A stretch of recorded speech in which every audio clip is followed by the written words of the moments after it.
How's it going, boys, girls, and everything in between? Welcome back to the Cinema 3 podcast, where we will be talking about two filmos today, I, Tonya, and Molly's Game. We have a special treat with Molly's Game, which we'll get to later. Yeah, with Molly's Game, we got to go to a Q&A with Jessica Chastain. We're going to talk about that later in the podcast when we start talking about Molly's Game. Which one are we starting with? I, Tonya. I, Tonya. Alright, so overall, guys, would you recommend this film to other people? Yes. Si, senor.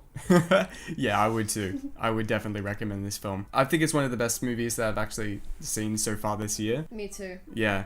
The way the characters behaved and interacted with one another, just seeing their relationships, specifically Tonya's relationship with her mom and her boyfriend. These abusive relationships, pretty much. Yeah, I agree in that everyone was great in it. I feel like no one in I, Tonya gave a half-ass performance. A lot of the times you watch movies and you're like, oh, it's just this actor playing this guy. But Yeah. with I, Tonya, you're like, oh, these are real characters. Which I was a bit concerned about Sebastian Stan just because I associate him so much with the Winter Soldier. Yeah, so did I. But when I saw him in this, I was like, ooh, Oh, no, that this is not Jeff. Bucky Barnes, that is He couldn't be Jeff. further from the Winter Soldier in No. this. Yeah. Or even from like how the public sort of knows Sebastian Stan himself. Yeah. Like he could not be further from that in this movie. Yeah. It's kind of scary. Margot Robbie was terrific in this movie. Yeah. You could just feel how, the life she lived was, as she said to her mum, it was sort of like a burden, it was a curse on her that, she had this gift, but that her mother sort of exploited and just wanted to make her a champion. And I guess you can see both sides of the argument there, like how the mum wants to really push her to do it, but at the same time, she's a terrible mom. Yeah. She's pretty awful. Yeah, no, what you were saying before, Bridget, about seeing Sebastian Stan as Jeff, unlike you've ever seen him before. Yeah, I thought he was one of the best parts about this movie, besides Margot Robbie, and just added to a well-rounded cast of really talented actors. Like you said, I thought I would just see the Winter Soldier in him, but nope. Yeah. Yeah. No, you definitely don't. The relationship that Tonya has with her mother, who's played by Alison Janney, is really great, and you really love to hate her. Yet, she has some of the best lines in the movie, and I can definitely see why she's scooping up all the awards and nominations. I'd call her the lovable asshole of the film. Yeah, she really was. Oh, just why is she hitting people? Why is she swearing all the time? And then Why is she throwing knives? why is she throwing knives? But then you're like, that's what makes her beautiful. Yeah. That's her charm. Well, That's her charm. that was Killing people. Almost killing people. that scene where Tonya and her had a fight in the dining room, and she throws the knife at her, and it stabs her. You could hear audible gasps from the audience when that happened and went silent. People behind us were like that. It was pretty. No one was expecting on, it. yeah. Yeah, it was pretty surprising, I guess, as well. Yeah, tonally, I liked just how the film went from sort of serious with, that scene of the mum throwing the knives and shit, but then also to comedy as well. It had some pretty humorous lines. Yeah, it was scattered well amongst all the abusive relationships we're seeing, and then you just have these either fourth wall break comedy one-liners, or a whole scene telling them the execution of the plan, trying to assault Nancy Kerrigan. Yeah. And you're just like, oh, I was hating this person 1 minute ago, and now I'm laughing at these failed criminals. Exactly. Yeah, I know you really liked her bodyguard Tagore. I love this man is a conundrum, and he's real. Yeah. Yeah. It's funny because they showed the show interview at the real end. interview clips Oh my gosh, of these guys, and it's just just of crazy. everyone in the movie. He was a counter-terrorist. Counter-terrorist. Yeah, Working with the government. Counter-terrorism. self-acclaimed counter-terrorist. Even though And proven they're like, not. but you're not though. But I am. But I am. But you're. But you're not. But I am. I am. Yeah, 3 steps ahead. yeah, it's a genius, man. But anyway, back to the tone, because I wanted to add something more to that as well. Because I was thinking about this after, pretty much straight after I walked out of the theatre, actually. I was thinking about how, on paper, this story is ultimately really tragic and depressing. And it's a story of, I don't know, just injustice and failed potential and just a life having to cope with abusive relationships and then becoming that person yourself. It's pretty full on, it's pretty heavy. But the way that they play it in the film and they give it a sort of comedic tone, and they make it a bit like flashy, and I don't know, and sort of they, you know, I don't know, they don't, I'm not saying that they really like sort of shrug it off or anything, or justify it, but the way they do it is in a way that is sort of, it doesn't make you feel depressed, but they easily could have gone down that route, you know, and made it a less of a fun sort of. Yeah. Well, I think the soundtrack really adds to that energy. True. They can the Guardians-esque soundtrack. Yeah, well, I mean, it does have a few Guardians, songs in there. Yeah, no, but copyrights. I thought the soundtrack was really fun, and that added to just my overall enjoyment of the film. It also added to like the time of which a story's set. Yeah, you know? It's because it's the songs of that era, isn't it? Yeah. The film is almost split into like two halves, I guess. The first half is being very biographical, like showing Tonya become, you know, the best figure skater in the world, being able to do feats like the triple axel and everything, and just showing her prowess in that field. But also, then the second half is more of like a Martin Scorsese crime film, like with after the incident. After the incident, or when, you know, the whole Nancy Kerrigan gets her knee bashed in. That little thing. Oh, yeah, that old gag. The classic get your knee bashed in gag. Every Saturday for me, you know. It changed from this biopic to this crime film. I'm a big fan of Martin Scorsese's style of filmmaking, and I just sort of reminiscent of that. That's why I really liked it. But at the same time, they didn't feel like they were two different films. Yeah. Or anything. It felt like it was still the same film, but it was entering like a new phase. Yeah. Which I guess is kind of a good thing, because it was everything does change after the incident happens in Tonya's life. Yeah. And the plot goes like a completely different direction to where it was heading, you know. Yeah, the biographical part was like the setup, and then you have their downfall. What's going to happen to everybody? Yeah. How's this going to change their lives, basically? The thing is that downfall wasn't really necessarily her fault. Yeah. Yeah, which was That's interesting. What Well, makes I it guess according to Tonya's account of the story. Yeah, of course. Apparently, you know, Jeff and the bodyguard dude. I forgot his name. I forgot his name too. But he's great. The counter-terrorist. Yeah. It was them who basically sent... Well, I mean, they were supposed to send letters. Bodyguard was like, no, let's take this to, like, the full extent. Let's actually bash her knee in. her. Yeah, get hitmen to come in and, basically take her out. Right. So that she isn't able to compete against Tonya. And the thing is, Nancy and Tonya were, like, besties. Well, not besties, but they were good friends. Yeah. I reckon they could have shown more about their friendship, maybe. But I guess, I don't know. I was already invested enough in her relationship with her mother and Sebastian Stan. Yeah. I think that's what the focal point of it was as well. Yeah. Just seeing how those relationships sort of But it's interesting because you see all this abusive relationships, right, that are being presented in front of you. And then they're like, Sebastian Stan's character or something will say, this didn't happen.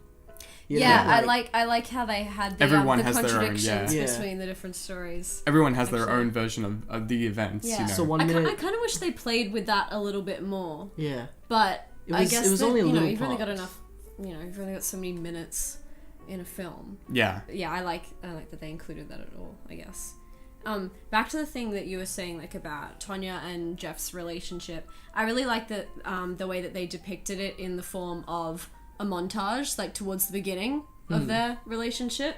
First of all, I love a good montage. But second of all, I thought that juxtaposing the highs and the lows of their relationship as well, and doing that, like, so, I don't know, just so quickly as well, kind of showed how tumultuous turbulent the relationship was. That was the word I used in the last one.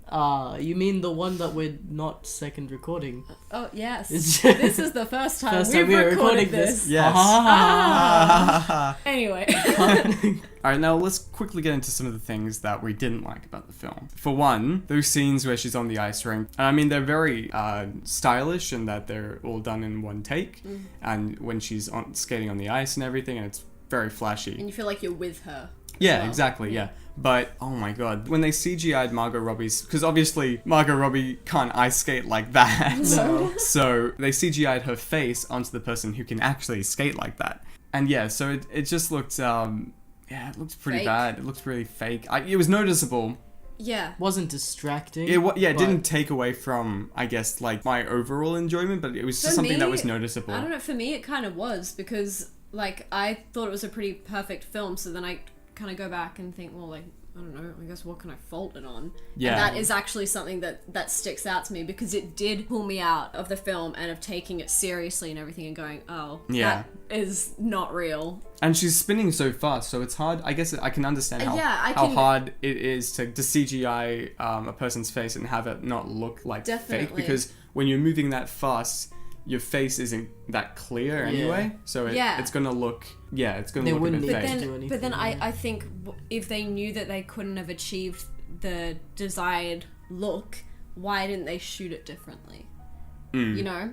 Yeah. Because they could have shot it in like differently, even gone a bit further back, so it wasn't as noticeable. But like, I understand what they were trying to do, but I feel like because it didn't reach that point of it looking really like seamless or whatever, I feel like it sort of did take away from it a bit. I'd say that's the movie's biggest fault, though. Yeah. You know? Yeah, that's pretty much, That's a pretty, like, it's not that big of a fault. So for that to be its biggest fault, I think is pretty impressive. It's pretty good, yeah. Anyway, the way that they shot and edited the triple axel, though, I thought was good. By that point, I was looking for a fault in the CGI. I was looking for something to be off, and I still thought it looked pretty good there. So I guess that's something. I mean, I don't know much about figure skating, so I don't know how impressive or hard it is to do, but I'll take their word for it. I'm pretty sure they established it. You know, like they couldn't actually get any skaters to do it for the film because there are so little figure skaters that can successfully do a triple axel, and then the ones that they'd hired didn't want to injure themselves because they had something coming up. I don't know. But everyone could even beat Olympics. Who knows? Oh, who knows? Yeah. I think it's sort of a nitpick, but just the flashback where they cut Margot Robbie's hair and gave her braces. Say that. Gave her braces, and then she's not 15. Yeah, she was supposed to be 15. Sorry. And Sebastian Stan is supposed to be 15 in that flashback as well. Work. Yeah, he looks 30. He looks like a dad. he looks like twice his age. Yeah. You can't give Margot Robbie braces, a short haircut, and no makeup and be like, she's 15. She's 15. I think she looked older than she usually does. I think it was the hair. I think it's because they were trying so hard, it looked like she aged. Yeah. I guess it's the stress of trying to look younger aged her. It didn't take away from like my enjoyment of it. But I think it is a bit of a nitpick. It is a nitpicky thing. But the thing is, we have to have nitpicks for this film because there's there are no major Not flaws really, in it. I don't think. Yeah. Let's give our final thoughts and our review scores. I would recommend the film. I mean, I know it's only the start of the year, but I've definitely put that in the higher end of the top 2018 films. So as of now, just the way from where it was directed, filmed. And also, the director didn't know he was going to direct it because he wrote it. Right? Oh no, that was. Oh, was that's the other one? Game. Right. Can I start that over? Yeah. I told you they're the same thing. Are you sure? Yeah. Mm-hmm. I'm sure. Oh, because Chastain said it herself. Yeah, exactly. I would give the movie 4 out of 5 triple axels. Yeah, I thought I, Tonya was phenomenal. I really recommend this movie to everyone. I reckon you just drop whatever you do, just go see this movie now. Just drop whatever you're holding. I mean, just like keep watching the podcast, but then go see it, you know. Yeah, I reckon all the performances are stand out, and I really liked the editing and the story. I really liked the characters in the film, and I'm giving I, Tonya 4.5 out of 5 triple axels. Woo! How about you, Bridget? Well, I personally loved this film, and I've got to agree with Tagore as well. Like, even though we're only, a month into the year, it's definitely one of my favorites. It's probably, it's my favorite film I've seen this year, that's come out this year. I feel like I have a newfound appreciation for ice skating, figure skating as well. Oh, really? Yeah, no, I do. I'm like, I don't know, because before it was sort of like, yeah, cool, is that difficult? I can't tell. Yeah. But now I'm like, oh, yeah, no, that's difficult what they just did. That's pretty impressive. And, and I have a newfound appreciation for all of the main cast as well, because they were all incredible. So that is why I, too, am giving I, Tonya a 4.5 out of 5 triple axels.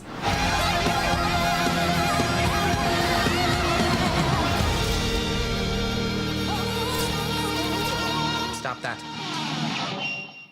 Now on to our next film featuring an Olympic winter sport. Yep. No, we just talked about that one, Kyle. Oh, no, with the other one to go. Oh, the other one. That is, of course, Molly's Game. Yes. So, Molly's Game is a film that recently came out, written and directed by Aaron Sorkin, whose other notable work includes The Social Network, that one about Facebook, with Jesse Jesse Eisenberg. Eisenberg. The movie stars Jessica Chastain as Molly Bloom, who is an ex-skier, that's the Winter Olympics small thing, Whoa. who starts a poker business and eventually gets into a bit of a legal pickle. It also stars Idris Elba as Molly's lawyer. A legal So, pickle. listen, so we saw this as an exclusive screening with a Q&A with Miss Jessica Chastain herself, so that was pretty gosh darn incredible. Yeah. So, Bridget, what did you like? Oh, okay, so first off, guys, again, would we recommend Molly's Game? Yeah. Yeah. Yes, I wouldn't say rush out to go see it though. Neither. That's exactly what I was gonna say. Neither would I. But Neither would I. if you want to see a presentation of Molly Bloom's story, definitely go check it out. Yeah. Like, Yeah, I reckon also just like it's I don't know, it's a piece of entertainment that's Yeah. you don't need you don't need to rush out to go see. I mean, to be honest, But- the only reason I saw it because you said Jessica Chastain will be there, and I was like, oh, and she's acting in the film, and he said, no, she's actually going to be there in the cinema. I was like, what the cut? Yeah. So that's I hadn't heard anything Me about too. Molly's Game before that. By the way. Yeah. But I reckon also just if it's on Netflix and you want to pass the time, it's not a bad way to pass the time. It's a good option if you just want to be. If you just want to watch a movie. Just want to watch a good movie. A good movie, yeah. Yeah, it's not a masterpiece, but I would still recommend it. Yeah, so would I. Yeah. So Bridget, what did you like about Molly's Game?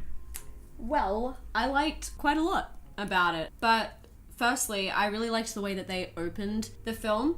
So anyway, the film opens with Molly narrating sort of her, I guess it's her attempt to get into the Winter Olympics with, it's like skiing, freestyle, something like that. I don't know. It wasn't more of like a narration. It wasn't a narration of that, I'd say. It was more of a narration of how her brain works. Yeah. And how she studies the course before her. Yeah. And how she... It's like a narration of how she's going to tackle like what's ahead of her and working out like the trajectory. That comes into picture later of how she just... And how I think it's a wrong. perfect... Like it comes back later in the film as well, of how it's a perfect representation of how she, whatever comes her way, she always gets back up. She has scoliosis, and so when she hits her back on that ice in the beginning, it's like you could hear the gasps from the audience.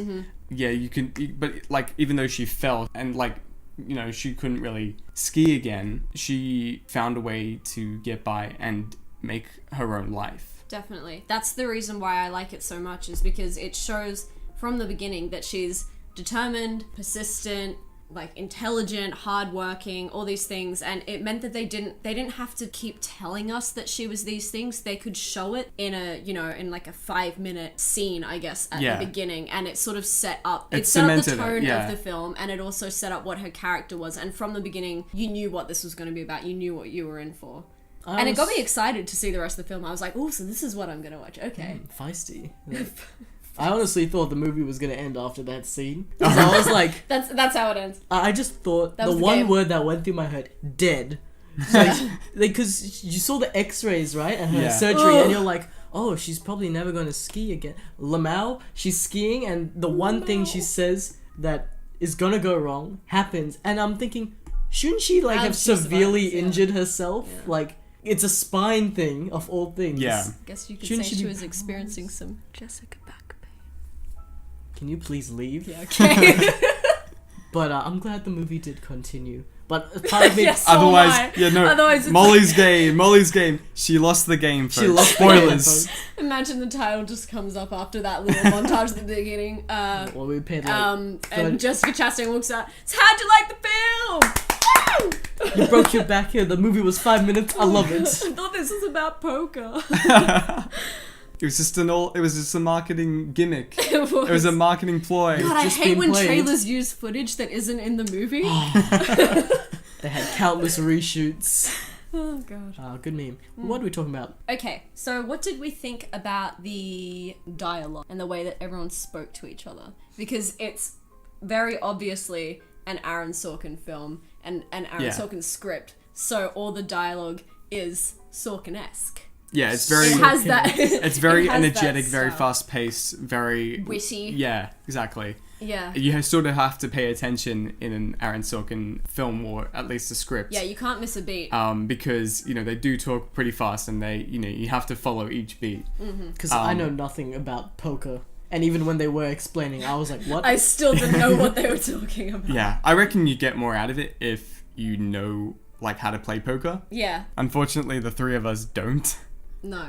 Like whenever they flipped a card over and they were like, ooh, and everyone was reacting, I was like that's a card. What does it mean? That's a card. Ooh. Cool. I mean, like, if we're talking Go Fish or something, yeah, easy. Yeah, Snap. yeah. Snap, I get. I'm the king of Snap, by the way. Uno.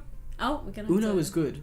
If Molly's game was in About fact an Uno. Uno Uno, game, oh my gosh, I would be high stakes so Uno. for it, yeah. like I know the structure of the film. The first act is the numbered cards. The second pack is the +4s, the drama. Yeah. And then the end is someone is on Uno and ends on a wild, and then someone says you can't end on a wild. I'm like, fuck you, I can. That's how I played it. I'm just talking from experience. Yeah, no, I can tell from how passionate you're getting about this. I can tell this is an anecdote. Said I couldn't end on a +2. I can end on a +2. And on a +2. Maybe it was a color wheel. Moving on, we've strayed. Sorry, I had to let out my rage. Continue. Anyway, so yeah, I mean personally, I like his writing style, although sometimes it comes off as a bit pretentious to me, but only a little bit. I feel like it's a fine line between like witty and like it's earned that, and other times being like, oh, we're smart and clever because we're smarter than you. Yes, Clive. Yes. You know what I mean? Does anyone else? I get what you mean. Like, it's kind of like acting to be slick. Yeah. But for a lot of it, it feels like Jessica Chastain's character Molly, when she's narrating, she's not talking to the audience; she's talking at them. Yeah. But it's as if she's narrating her book as well. Exactly. She's telling us from the book. And it feels like she's recording her audio book. Yeah, of course that'd be a first person novel as well, her account. So I guess that might add to why it feels a bit pretentious at times. But sorry. What's wrong with that word? Nothing. It's just how you said it. Pretentious. A bit pretentious at times. But I don't think it was overdone. No, neither do I. I feel like there were just some times where I could kind of feel it like, it's creeping up. I like Aaron Sorkin scripts though. I do. I really liked The Social Network. And I think this is his directorial debut. And if you consider that, then that's something incredible. Yeah, this for a directorial debut. It's pretty good. It's pretty damn good. Because usually most people when they direct a movie for the first time, they don't hit it out of the park. Yeah. And that's to be expected. But he doesn't hit writing for so long. He hasn't hit it out of the park, but it's still pretty good.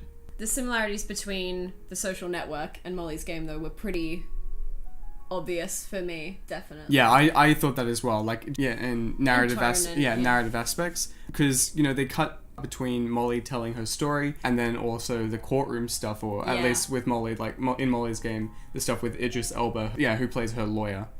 Yeah, so it just, in that way, it's pretty similar. And I couldn't help but be reminded of it. Mm-hmm. And it was like, I've seen this before. I mean, just because it's very similar doesn't mean it's necessarily bad. Yeah, but it's nothing you haven't seen. Yeah, it's like you've done this before, Aaron. Aaron, listen. If you're listening right now, you've done it before, right? You can give us something spicy. Give us some new spice. Yeah, give us some new spice, Aaron Sorkin, please.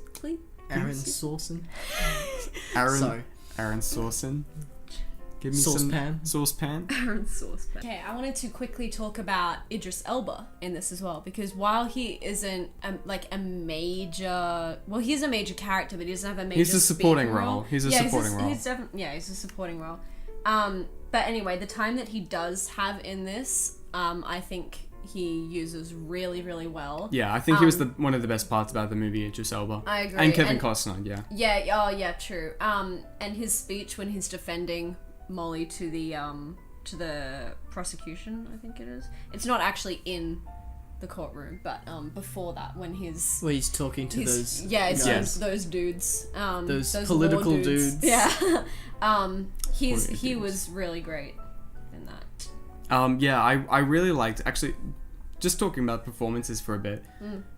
Idris Elba, again, it's another film filled with great performances. It really is. You know, Jessica Chastain was really great in the film. Yeah. Idris Elba was really great. Kevin Costner was really great. You know, everyone turned in a really great performance. Michael Cera is in this film. Out of nowhere. Yeah, and he's actually good. Yeah. He's good. Implying he's never good. I'm sorry. I'm just saying he's good. That boy is good in anything. Have you seen Scott Pilgrim? It's a masterpiece. Yeah, I'm sorry. I didn't mean actually. Like, he's good. Michael Cera is good in this. Yeah, it was nice to see him along for the ride. Yeah. Because out of all the poker players that you're like, this... What? What is he doing there? I think in real life there was an actual actor that a lot of people know that attended those underground poker games. Yeah, because he was about to say who his name was, and she was just like, so she was about to say who his name was. He was like, just call me Player X. Yeah. And so there was a cover up there somewhere. Onwards. Okay, now I reckon we should talk about some of the exclusive content. The Q&A is of course what I'm talking about. So yeah, the Q&A ran for about 30 minutes and not long enough, I don't think. Not long enough. But it was great. It was really interesting. Yeah, Jessica Chastain, she came out on stage in front of the screen, and yeah, we just got to hear her talk for half an hour. She answered some of the audience questions, and it was just really interesting to hear her speak, because she could speak about anything and I'd be like, yeah, cool. She was really inspiring and motivating, wasn't she? Yeah, she really, really was. I walked out of that going, wow, I'm ready to take on the world. Like, if I can record this, make it like my alarm, like listen to it every morning. Honestly, just wake up to Jessica Chastain talking about anything. I would love that. She talked about the film and working with Aaron Sorkin. Yes, yeah. Because she took questions from the audience. So someone asked about what it was like working with Aaron Sorkin, because he was both the writer and the director, and she was sort of saying that he was quite flexible in the way that he sort of worked as a director, because he was both director and writer. He could sort of add in new scenes and take other things out and sort of like play around with the script to sort of, I guess, fit make it great. Yeah, and sort of like evolve writing the characters as their performances as they're the shooting the film. So I thought that was quite interesting, actually. It's always funny hearing the crowd who's just like, "Hi Jessica, I'm a big fan. As a writer myself."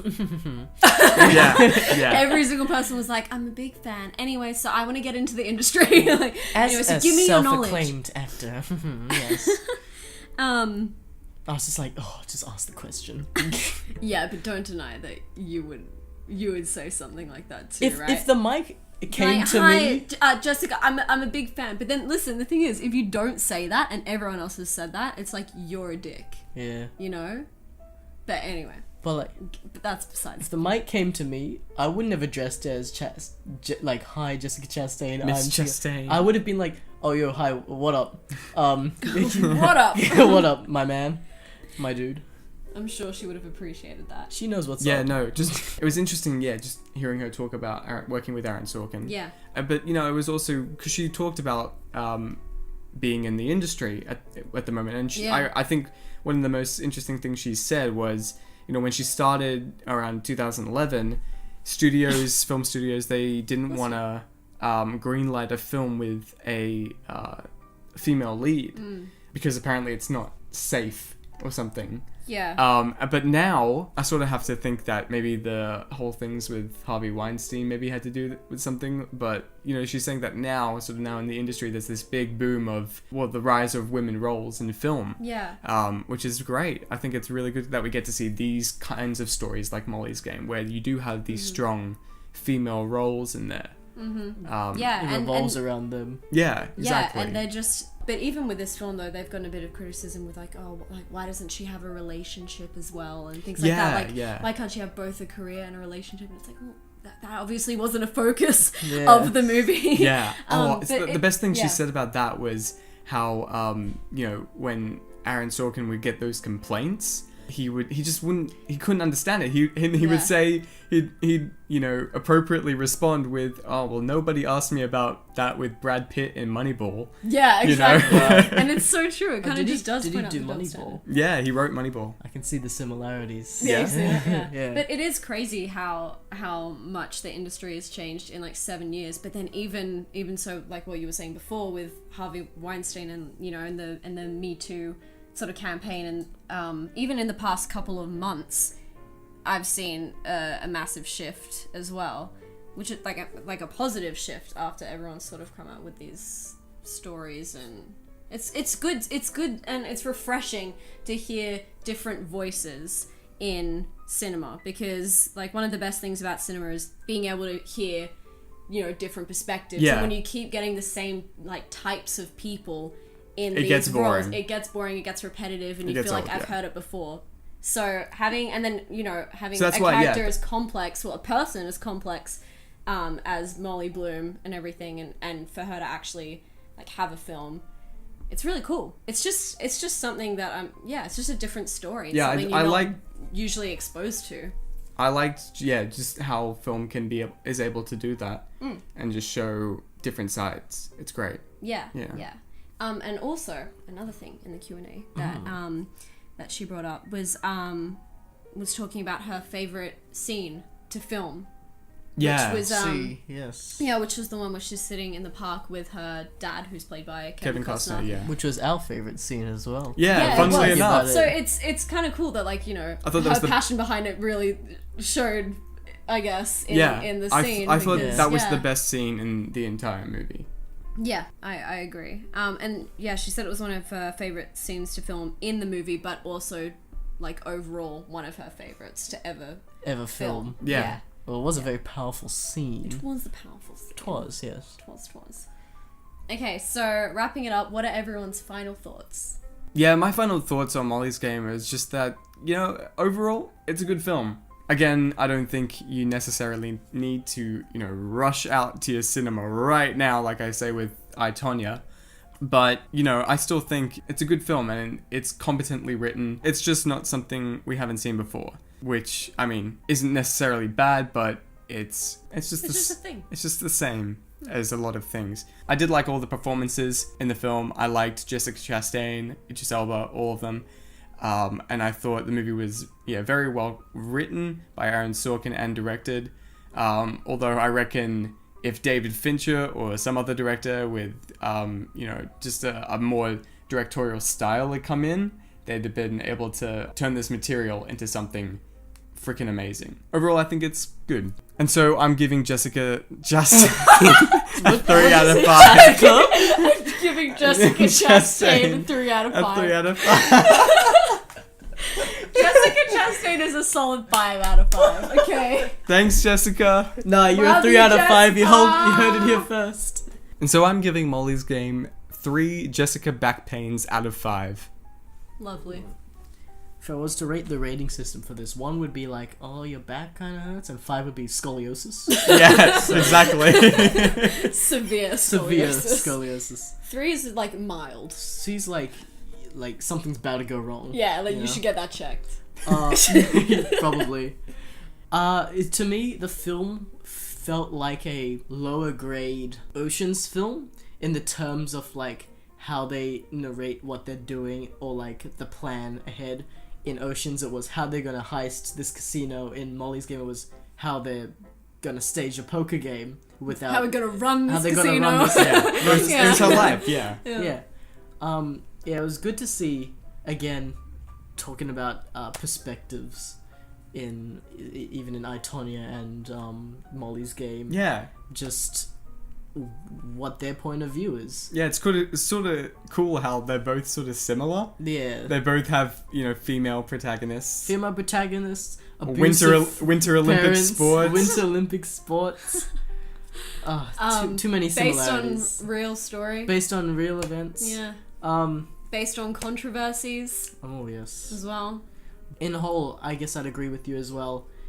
Not a go out and must see, but I would suggest to give it a look if you had the chance. It was a good story, well told, for the film that it was. Yeah. So, I would give it 3... No, what did you give it? 3. What would I have given it? Probably a 3 as well. Yeah. 3 out of 5 Jessica back pains. Bridge! Well, I feel like all of my points have been said now. Pretty much combine everything that the two of you said. Right. So right now we're mild back pain. What would you rate it? Yeah. Well, I'm going to say a bit more than mild, just because I have been thinking about this film since. And I really, really loved Jessica Chastain's performance as Molly. So I guess with that being said, I would give it 3.5 out of 5 Jessica back pains. I'll tell them everything they want to know about me. About me. That's it.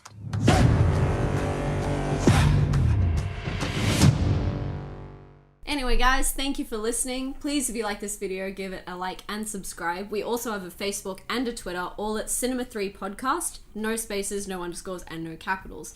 Tell your friends, tell your neighbors, tell your cat, and most importantly, tell us what you thought about this episode. Leave us a comment.